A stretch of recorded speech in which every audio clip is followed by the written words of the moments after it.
Hello friends, good morning. चलिए जानते हैं देश और दुनिया की तमाम छोटी बड़ी खबरें, जिसमें सोना चांदी, मौसम और राजनीति से जुड़ी बड़ी खबरें आपको बताएंगे सिर्फ 5 मिनट में। लेकिन उससे पहले वीडियो को लाइक जरूर करें और चैनल पर नए हैं तो चैनल को भी सब्सक्राइब कर लें। तो चलिए वीडियो को स्टार्ट करते हैं। चीन को कड़ी टक्कर देने के लिए भारत है तैयार, सैन्य क्षमताओं को किया विकसित। रसोई गैस के दाम बढ़ने पर कांग्रेस ने कहा यह है नए साल का तोहफा। 30 नहीं महज 12 घंटे में दिल्ली से पहुंच जाएंगे मुंबई, शुरू होगा एक्सप्रेसवे। और आप किस राज्य शहर से न्यूज को देख रहे हैं, कमेंट में जरूर लिखिए। बता दें, निर्वाचन आयोग ने इस वर्ष की शुरुआत में होने वाले विधानसभा चुनाव में 92% मतदान का लक्ष्य निर्धारित किया और इसके लिए वो पूरे राज्य में 929 मतदान केंद्रों पर ध्यान केंद्रित कर रहा है। एक अधिकारी ने रविवार को ये जानकारी दी। उन्होंने बताया कि इन मतदान केंद्रों पर 2018 में 89% से कम मतदान हुआ था। अधिकारी के अनुसार इस मतदान केंद्रों पर अपेक्षाकृत कम मतदान प्रतिशत को बढ़ाने के लिए निर्वाचन आयोग ने 929 की शुरुआत की। प्रधानमंत्री नरेंद्र मोदी ने हाल ही में राष्ट्रीय गंगा परिषद की अध्यक्षता करते हुए परिषद की बैठक नमामि गंगा पहल को और मजबूत करने के तरीके पर चर्चा करने का शानदार अवसर है। छोटे शहरों में सीवेज ट्रीटमेंट प्लांट के नेटवर्क के विस्तार सहित स्वच्छता के प्रयास को बढ़ाने का तरीका भी शामिल बताया है। भारत ने 2022 में अपनी सेना की क्षमताओं को मजबूत करने की दिशा में कई महत्वपूर्ण कदम उठाए। लद्दाख सीमा गतिरोध के बीच चीनी सैनिक द्वारा तवांग सेक्टर में घुसपैठ के प्रयास को देखते हुए सरकार इस साल भी सेना को ताकतवर बनाने पर काम करेगी। भारत में कोरोना वायरस संक्रमण के 265 नए मामले सामने आए, जिससे कुल संख्या बढ़कर 4.46 करोड़ हो गई है। सक्रिय मामलों में 2706 की गिरावट देखी गई। मंत्रालय द्वारा सुबह 8 बजे से अपडेट किए आंकड़ों के अनुसार अब तक मरने वालों की संख्या 3 की मौतों के साथ 5,30,705 हो गई है। केंद्र सरकार 1 जनवरी 2023 यानी कि आज से ही खाद्य सुरक्षा कानून के तहत 81.35 करोड़ लाभार्थियों को 1 साल के लिए मुफ्त अनाज मुहैया कराएगी। खाद्य मंत्रालय ने शनिवार को 1 जनवरी से 31 दिसंबर 2023 तक सभी NFSC लाभार्थियों को वितरित किए जाने वाले मुफ्त खाद्यान्न योजना को अधिसूचित कर दिया है। नए साल की शुरुआत पर ही गैस सिलेंडर के दाम बढ़ने की खबर सामने आई। बताया जा रहा है कि 1 जनवरी 2023 से देश की सरकारी तेल कंपनियों ने नए रेट जारी किए हैं, जिसमें गैस सिलेंडर की कीमत में 25 रुपए की बढ़ोतरी हुई। यह बढ़ोतरी केवल कॉमर्शियल गैस सिलेंडर पर की गई है, जबकि घरेलू गैस सिलेंडर को पुरानी कीमत पर भी मिल रहा है।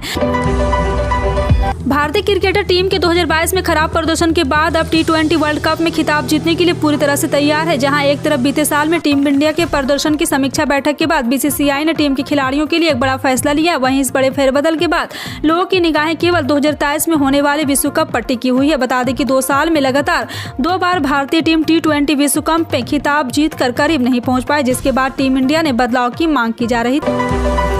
नए साल की शुरुआत हो चुका है और हमेशा की तरह लोगों की निगाह सोने और चांदी के दाम पर टिक चुकी है। वैसे तो सोने चांदी के दाम में कुछ न कुछ बदलाव आते रहते हैं, लेकिन आज साल के पहले ही दिन रविवार होने के कारण बाजार बंद है। वहीं सामान्य लोगों के साथ साथ निवेशकों की निगाहें भी टिकाए हैं। लेकिन आपको बता दें कि साल के पहले ही दिन सोने के दाम बढ़ गए, हालांकि चांदी के दाम में कुछ कमी आई। बता दें कि मुकाबले भी सोने के दाम में इजाफा हुआ, वहीं चांदी के रेट कुछ गिर गए। और अगर आज की बात करें तो जेवर खरीदने या इसमें निवेश करने का प्लान करें तो bankbazaar.com के अनुसार सोने चांदी की कीमत जान सकेंगे। दिल्ली NCR में बढ़ते वायु प्रदूषण को देखते हुए सरकार ने सख्त कदम उठाए। चाहे एक तरफ रविवार को जारी आदेश में उद्योग प्रतिष्ठानों में कोयले और अन्य गैर मंजूरी ईंधन के उपयोग पर प्रतिबंध लगाया गया, वहीं दूसरी तरफ इन प्रतिबंधों के बारे में बताते हुए अधिकारियों ने कहा है कि नियम का पालन न करने वाले फैक्ट्रियों को बैन की चेतावनी के बाद बंद करवा दिया जाएगा।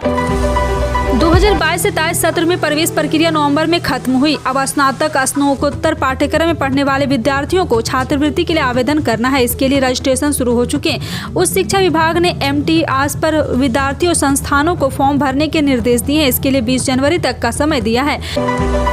अगर आप भी ई-श्रम कार्ड योजना के लाभार्थी हैं तो ये खबर आपके लिए बहुत काम की है, क्योंकि सरकार ने ई-श्रम के तहत होने वाले रजिस्ट्रेशनों के वेरिफिकेशन का काम शुरू कर दिया है, जिसमें लाखों कार्ड फर्जी पाए गए। इसलिए ई-श्रम के तहत मिलने वाली धनराशि का लाभ ऐसे अकाउंट में नहीं पहुंचेगा जिन्होंने अपात्र होते हुए भी रजिस्ट्रेशन किया है। इसलिए ऐसे लोग किस्त का इंतजार करना बंद कर दे तो अच्छा है। श्रम मंत्रालय के मुताबिक अकेले उत्तर प्रदेश में लाखों अपात्र लोग ने रजिस्ट्रेशन किए। देश भर में वेरिफिकेशन का काम चल रहा है। उच्चतम न्यायालय ने 2016 में 1000 रुपये और 500 रुपये के नोटों का अमान्य करने के सरकार फैसले को चुनौती देने वाली याचिका पर सोमवार को फैसला सुनाएगा। न्यायमूर्ति S नजीर की अध्यक्षता वाली 5 न्यायाधीशों की संविधान पीठ 2 जनवरी को इस मामले पर अपना फैसला सुना सकती है। स्थानीय निकायों में अन्य पिछड़ा वर्ग यानी कि ओबीसी के लिए आरक्षण पर विचार के रूप में देने के रूप में ट्रिपल टेस्ट न्यायपालिका और राज्य के बीच विवाद का कारण बन गया है। हाल ही में उत्तर प्रदेश सरकार ने इलाहाबाद उच्च न्यायालय के आदेश के खिलाफ सर्वोच्च न्यायालय का रुख किया, जिसके सरकार को ओबीसी के आरक्षण को बिना शहरी स्थानीय निकाय चुनाव कराने के लिए कहा है। उच्च न्यायालय ने कहा है कि सरकार ने अभी तक इस तरह के आरक्षण के लिए सर्वोच्च न्यायालय द्वारा निर्धारित ट्रिपल टेस्ट की शर्त को पूरा नहीं किया है। अतीत में ट्रिपल टेस्ट ने महाराष्ट्र सरकार को भी मुश्किल में डाल दिया था, मध्य प्रदेश सरकार को भी परेशान किया।